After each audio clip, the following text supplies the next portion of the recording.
नमस्कार साथियों, एक बार फिर हमारे YouTube channel Rajdeep study centre में आप सभी का स्वागत है।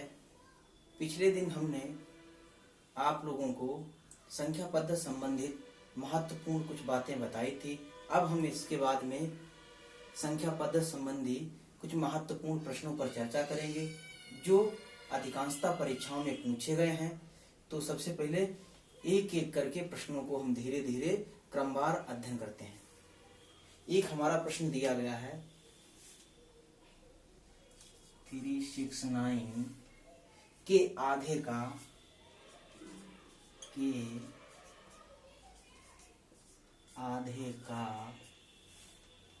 2/3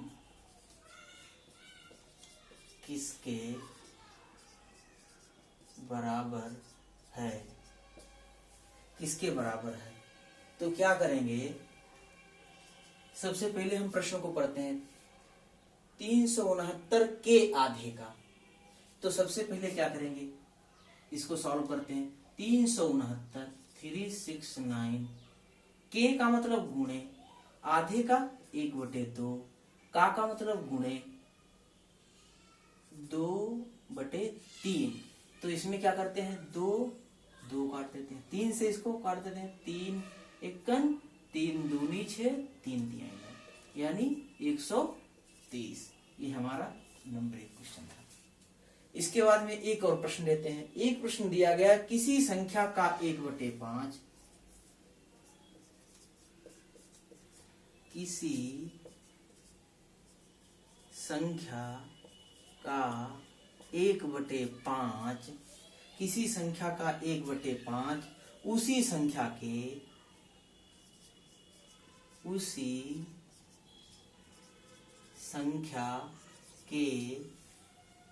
1/7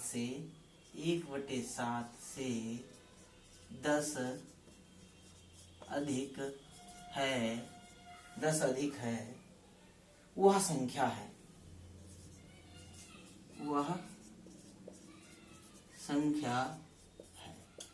तो इसमें क्या करेंगे, सबसे पहले संख्या का 1/5, तो यानी x गुणे 1/5 उस संख्या के 1/7 से अधिक है, यानी माइनस x गुणे 1/7 बराबर 10। इसको क्या करेंगे, नीचे एलसीएम ले लेते हैं।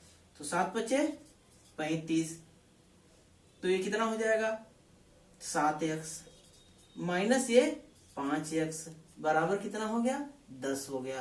तो इसको क्या करेंगे, बराबर इसको घटा देते हैं, तो कितना बचा, 2x बराबर 10 गुणे 35 कर देते हैं। इसको 2 पंचे 10, तो x बराबर कितना हो गया आपका, जो है 25 और 5 15 2 17। इस प्रकार से हमारा दूसरा प्रश्न सॉल्व हो गया।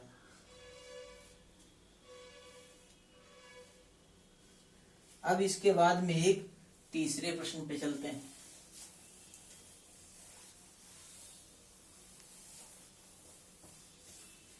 एक प्रश्न दिया गया, किसी लड़के से एक संख्या की किसी लड़के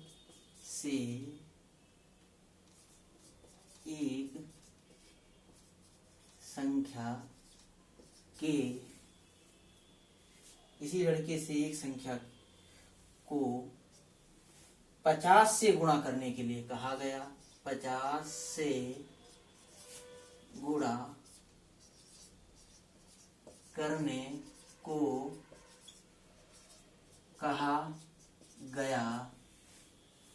कहा गया, उसने उसे 30 से गुणा कर दिया। उसने उसे 30 से गुणा कर दिया। इस प्रकार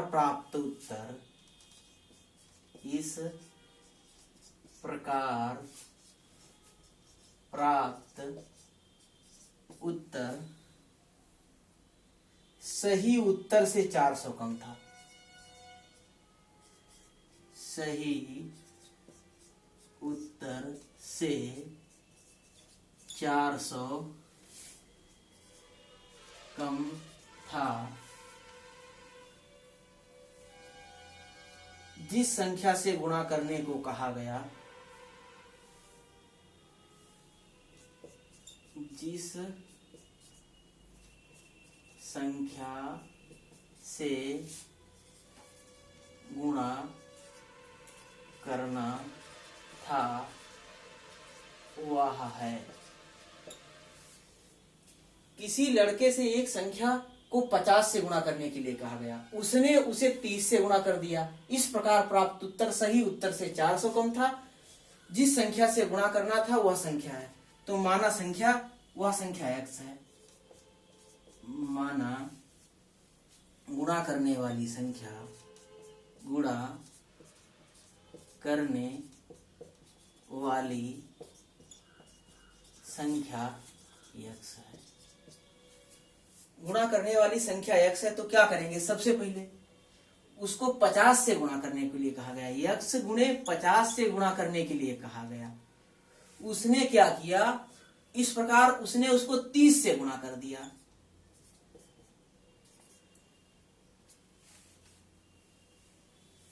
इस प्रकार प्राप्त उत्तर कितना? 400 कम था, यानी इसको उधर ले जाते हैं, यानी कितना हो गया? 400 हो गया। तो इसको गुणा कर देते हैं। 50x माइनस 30x बराबर कितना हो गया? 400 हो गया। इसको घटा देते हैं तो 20x बराबर 400 हो गया। x बराबर कितना हो गया? 400 बटे 20, 0 0 2 दूना 4 यानी 20। सही उत्तर 20 से उसको गुणा करना था। एक और प्रश्न दिया गया है।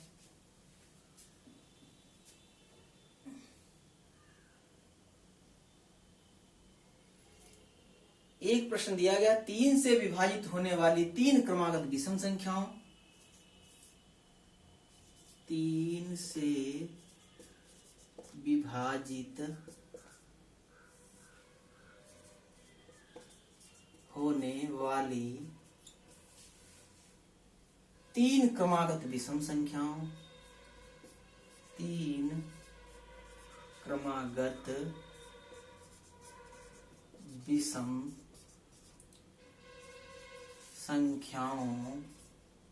संख्याओं का योग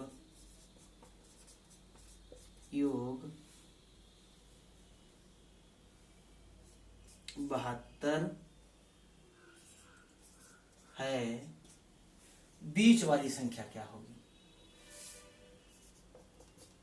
बीच वाली संख्या क्या होगी? तो सबसे पहले हम दिया है 3 से विभाजित होने वाली 3 क्रमागत विषम संख्याओं का योग 72 है। तो मान लेते हैं कि पहली 3 से विभाजित होने वाली संख्या x है। माना 3 से विभाजित होने वाली सबसे छोटी संख्या x है। तो सबसे छोटी संख्या x है 3 से विभाजित होने वाली। तो अगली संख्या जब विषम की बात करेंगे तो क्या हो जाएगी? एक अगर x है तो दूसरी x प्लस 3 हो जाएगी और तीसरी x प्लस 6 हो जाएगी। अब प्रश्नानुसार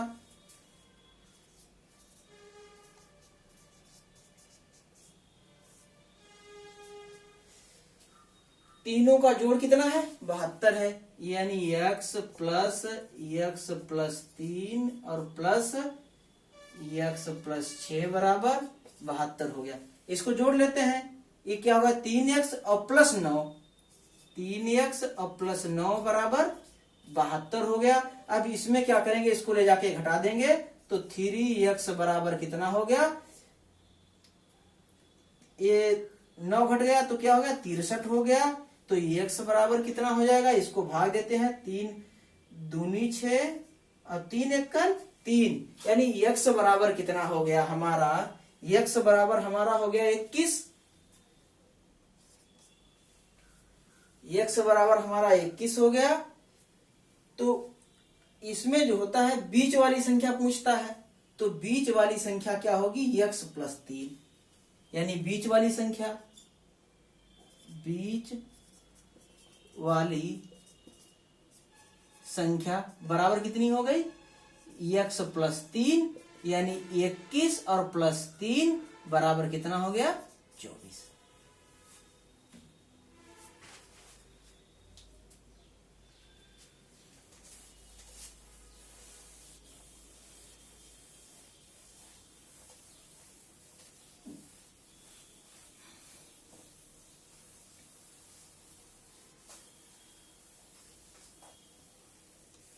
इसके बाद में एक और प्रश्न लेते हैं।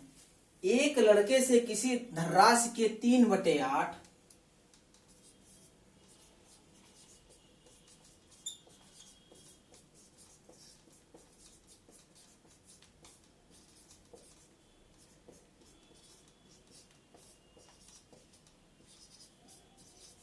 3/8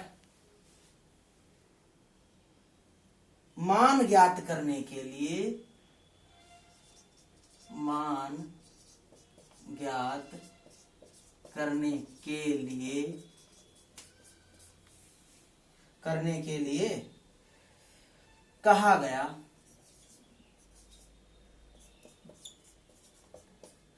गया उस राशि को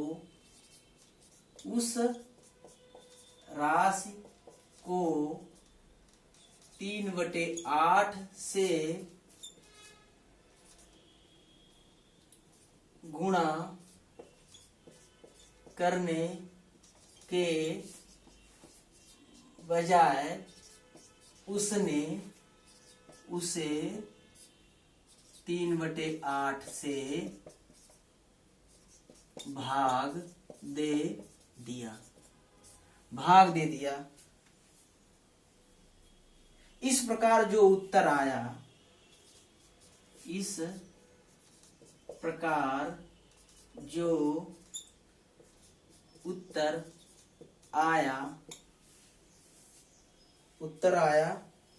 वह सही उत्तर से 55 अधिक था।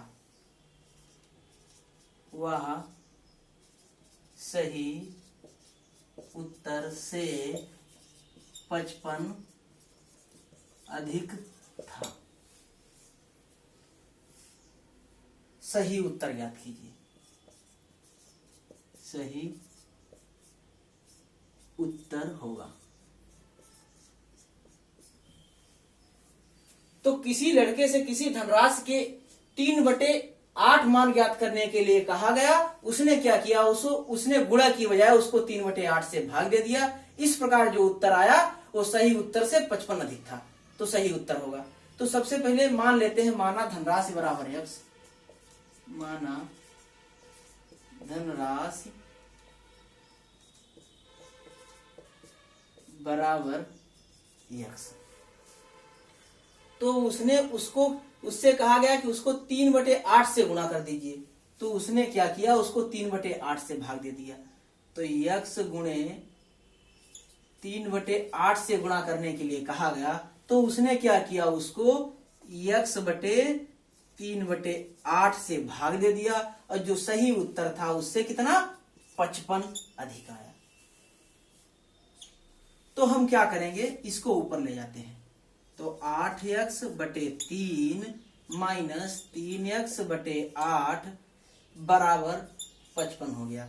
इसकी गुणा कर लेते हैं। 8 अठाई 64x माइनस का 3 तिहाई 9x बटे 8 तिहाई 24 बराबर 55। इसको उधर भेज देते हैं, जो इधर इसको, तो इसमें से जो है 64 में से 9 गया तो 55। x बराबर 55 गुणे 24 कर देते हैं।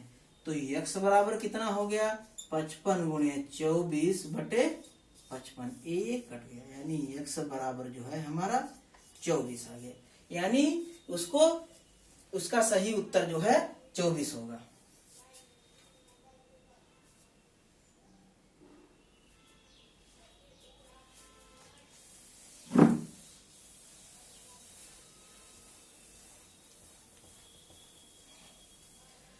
एक हमारा प्रश्न दिया गया है 5808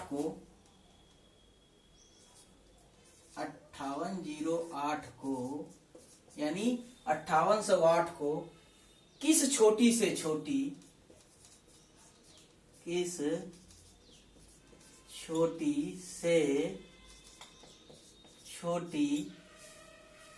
संख्या से गुणा किया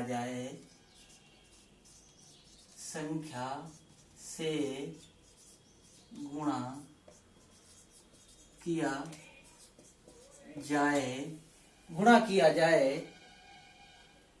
कि वह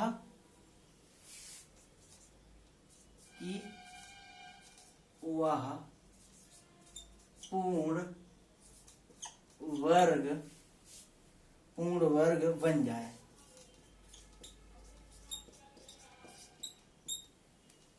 तो ऐसे प्रश्नों में हमेशा क्या करेंगे, हम इसके गुणनखंड कर लेंगे।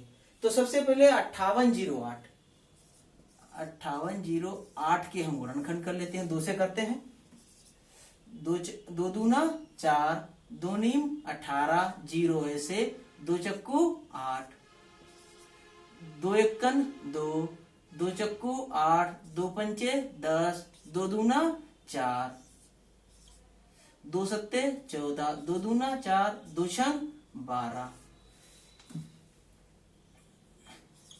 2 तिहाई 6, 2 छंग 12, 2 तिहाई 6। अब इससे कटेगा नहीं तो 3 से काटते हैं।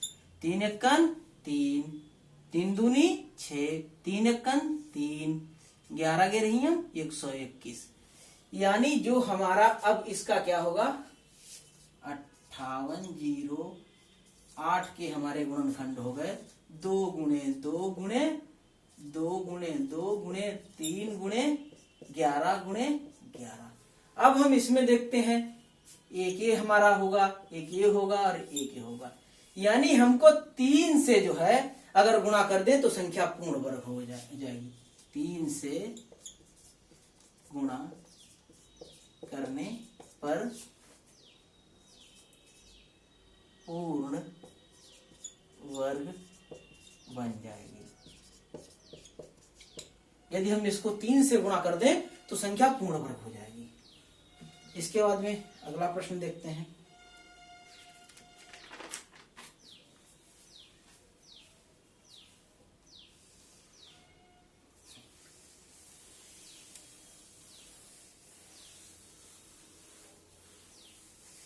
हमारा एक प्रश्न दिया गया है, यदि किसी संख्या को 121 से विभाजित किया जाए, यदि किसी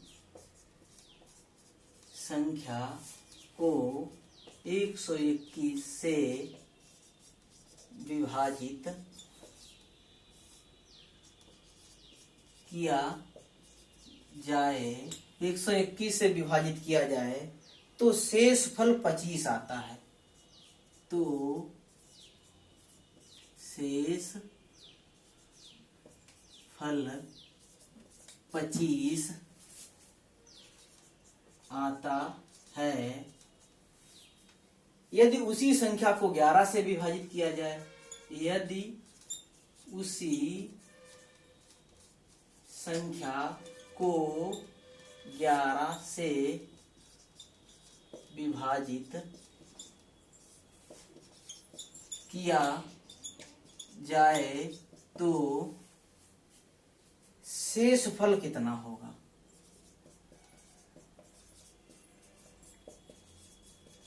कितना होगा?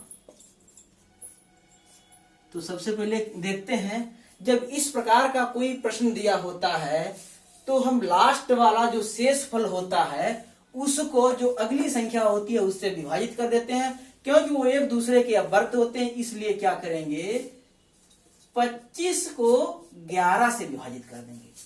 तो जब 25 को 11 से विभाजित करेंगे तो 11 दूनी 22, और 3 बचे, तो यानी शेष फल बराबर हमारा कितना हो जाएगा, शेष फल बराबर 3। इस प्रकार के प्रश्नों को क्या करेंगे, जो शेष फल होता है तो दूसरी संख्या जो विभाजित करने के लिए दी होती है हमेशा उससे विभाजित कर देंगे, हमारा शेष फल सीधे ज्ञात हो जाएगा कितना आएगा। इसके बाद में एक प्रश्न और आगे प्रश्न एक देखते हैं। एक प्रश्न दिया गया, दो संख्याओं का योगफल 40 है। दो संख्याओं का योगफल 40 है। दो संख्याओं का योगफल 40 है,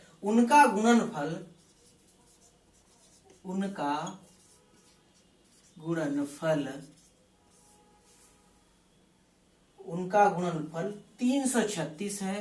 336 है, 336 है। उनका गुणनफल 375 है, 375 है। उनके व्युत्क्रमों का योग क्या होगा, उनके व्युत्क्रमों का योग क्या होगा। तो इस प्रकार के प्रश्नों में हम क्या करेंगे, सबसे पहले देखते हैं संख्याओं का योगफल 40 है। तो मान लीजिए दो संख्या कोई दी गई x y है, तो उनका योगफल कितना है, x प्लस वाई बराबर 40 दिया गया। इसको हम समीकरण 1 कर लेते हैं। उसके बाद में दिया गया है उनका गुणनफल 375 है, यानी x y बराबर कितना हो गया, 375 है। इस समीकरण इसको 2 कर लेते हैं। इसमें क्या करेंगे, इसको 2 से भाग दे देंगे, तो क्या हो जाएगा, व्युत्क्रमों का योग जब ज्ञात करना होगा तो समीकरण 1 व 2 से, तो इसमें क्या करेंगे, x प्लस वाई बटे एक्स वाई, एक दूसरे से भाग देते हैं, बटे 40 बटे कितना हो गया हमारा 375। अब क्या करेंगे, इसको सीधे काट देते हैं, 5 अट्ठे 40 और 5 सते 35 और 55 25, यानी जो हमारा हो गया ये क्या हो जाएगा, 1/x प्लस 1/y बराबर 8/75।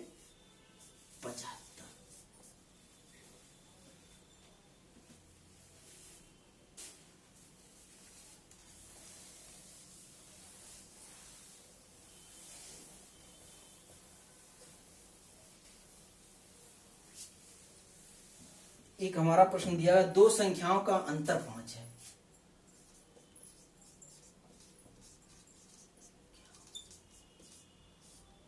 का अंतर 5 है, दो संख्याओं का अंतर 5 है, उनका गुणनफल 336 है।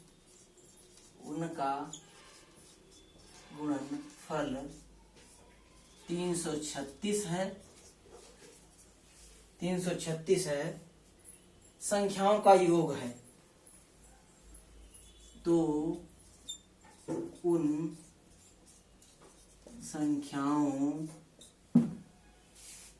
का योग होगा। तो सबसे पहले क्या करते हैं, देखते हैं दो संख्याओं का अंतर कितना है, 5 है, यानी x माइनस वाई दो संख्या कोई है, उनका अंतर कितना है, 5 है। उनका गुणनफल कितना है, 36 है, यानी 336 है। तो x वाई बराबर कितना हो गया, 336 हो गया। कह रहा है उन संख्याओं का योग कितना होगा, तो एक सूत्र होता है x प्लस वाई बराबर under root x minus Y का होल स्क्वायर प्लस 4xy। अब इसमें क्या करेंगे, इसको हमको ज्ञात करना है, अंडर रूट कितना हो गया, रूट 5 का स्क्वायर प्लस 4 गुणे 3 3 6, तो कितना हो गया, रूट 25 प्लस 4 छंग 24 और 4 तिहाई 12 और 2 14, 4 तिहाई 12 1 1344। अब इसको जोड़ देते हैं तो ये कितना हो जाएगा, 5 4 9 और 4 2 6 और ये कितना हो गया 3 2 5 4 9 और 4 2 6, ठीक है। और ये कितना हो गया 13 69 हो गया x प्लस वाई। अब इसको जब बाहर हम निकालेंगे तो कितना हो जाएगा, यानी 13 69 है, इसका वर्गमूल निकाल लेते हैं। एक ये हो गया, एक हो गया, 3 तिहाई 9, इसमें प्लस का 3 जोड़ देते हैं, ये 6 हो गया। उसके बाद में इसमें कितना बचा 4 6 9 पूरा उतार लिए। अब उसके बाद में इसको कितनी बार ले जाते हैं 7 बार ले जाएंगे। 7 सती 49, 7 छंग 42, 4 46, तो यानी हमारा कितना हो गया 37। x प्लस वाई बराबर हमारा 37 हो गया।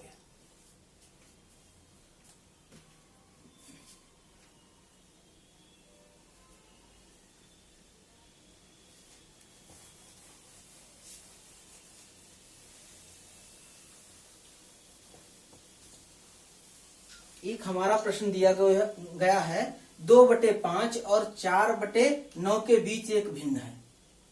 2/5 और 4/9 के बीच एक भिन्न है, एक भिन्न है। वैसे तो ये भिन्न का सवाल है, लेकिन इसमें आया है तो बताते हैं आपको। सबसे पहले क्या करेंगे, जब कभी भी दो संख्याओं के बीच की एक भिन्न पूछे तो क्या करेंगे, इसके दोनों अंशों को जोड़ देंगे और हरों को जोड़ देंगे। तो इसको क्या करेंगे, सीधे 2 + 4/5 + 9, तो यानी 4 2 6/9 5 14, इसको 2 तिहाई 6 और 2 सत्ते 14, यानी 3/7। इस प्रकार का अगर प्रश्न कोई दिखाई देता है तो सीधे सीधे हम इसको इस प्रकार से हल कर लेते हैं।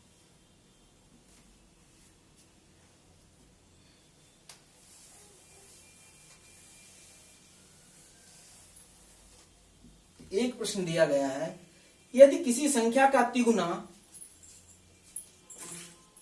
यदि किसी संख्या का तिगुना, यदि किसी संख्या का तिगुना इस संख्या के 3/5, इस संख्या के 3/5 से 60 अधिक है, से 60 अधिक है, 60 अधिक है, वह संख्या है।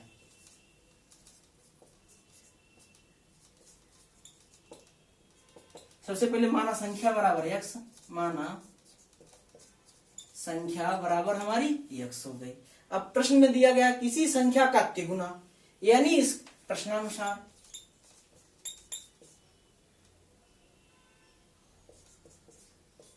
इसका 3 गुना यानी 3x।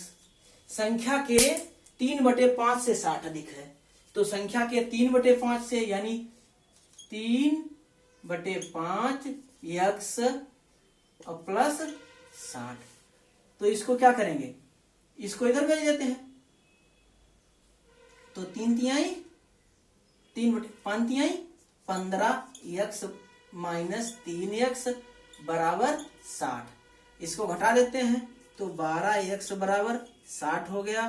तो x बराबर 60/12 कर देते हैं, 12 पंचे 60, यानी x बराबर 5 हो गया।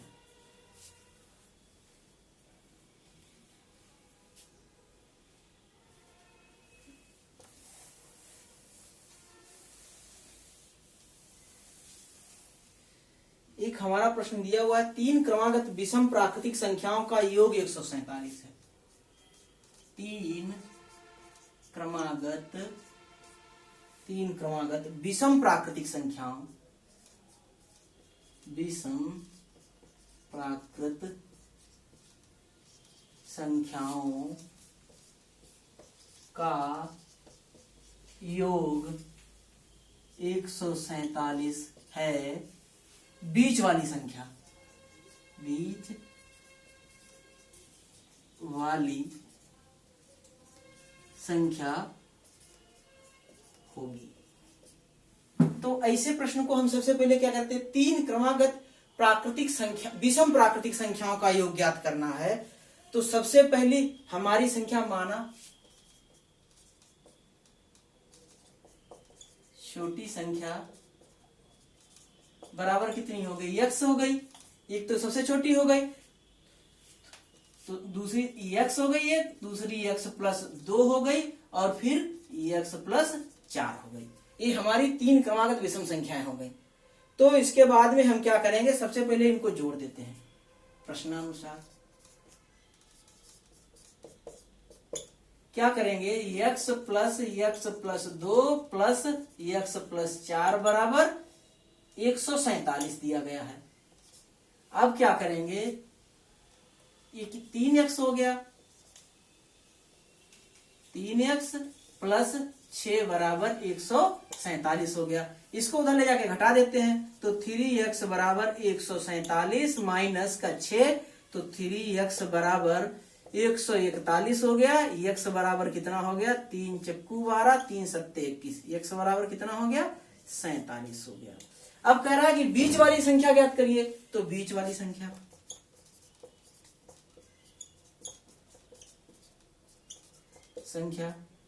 बराबर कितनी हो जाएगी, x प्लस 2, यानी x कितना है 47 और प्लस 2 बराबर 49। इस प्रकार से अगर हम प्रश्न को हल करेंगे तो हल जाएगा। एक प्रकार से इस प्रश्न को और भी हल कर सकते हैं। अगर बीच वाली संख्या पूछे, बीच वाली संख्या अगर पूछे, तो जो योग दिया है जितनी क्रमागत संख्या है उससे भाग दे देते हैं, बीच वाली संख्या निकल आती है। जैसे 147 हमारा योग दिया गया है, इसको क्या करेंगे, तीन संख्याएं दी गई हैं, तो इसको अगर भाग देते हैं तो क्या होगा, 3 चक्कू 12 बचे 2, 3 27। अगर खाली बीच वाली संख्या को ज्ञात करना हो तो सीधे हम इस बीच से बीच वाली संख्या को ज्ञात कर लेते हैं। अगर पहली संख्या, तीसरी संख्या या कोई अन्य प्रकार की संख्या ज्ञात हो तो उससे हम ज्ञात नहीं कर सकते, लेकिन अगर खाली बीच वाली संख्या ज्ञात करनी होगी तो हम इससे ज्ञात कर लेंगे।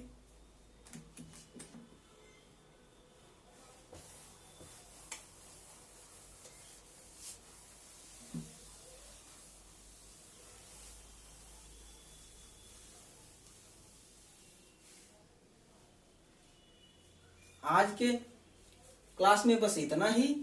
आप लोगों को यदि हमारा एक भी प्रश्न पढ़ाने का तरीका अच्छा लगा हो तो कृपया लाइक और सब्सक्राइब जरूर करें। इस प्रकार से हम धीरे धीरे क्या करेंगे, जितने भी परीक्षाओं में प्रश्न पूछे गए हैं सभी प्रश्नों को क्या करेंगे, एक एक करके सॉल्व करेंगे। यदि आप लोग धीरे धीरे इस प्रकार से मेरी क्लास को पढ़ते रहें, एक बार, दो बार, तीन बार अगर नहीं समझ में आता है तो वीडियो को आप लगातार देखेंगे तो आपको बारीकी से हर बात समझ में आएगी। क्योंकि जब आप लगातार कोई भी काम करेंगे तो धीरे धीरे अभ्यास होता रहता है। धीरे धीरे अभ्यास होने के बाद में एक ऐसा समय आएगा आप उसमें पूर्ण परिपक्व होंगे, आप अपनी परीक्षा को सही दिशा में ले जा सकते हैं। इसलिए क्योंकि जब आप प्रयास करेंगे तभी इस कार्य में सफल हो सकते हैं। तो इस प्रकार से आज की क्लास में बस इतना ही। नमस्कार।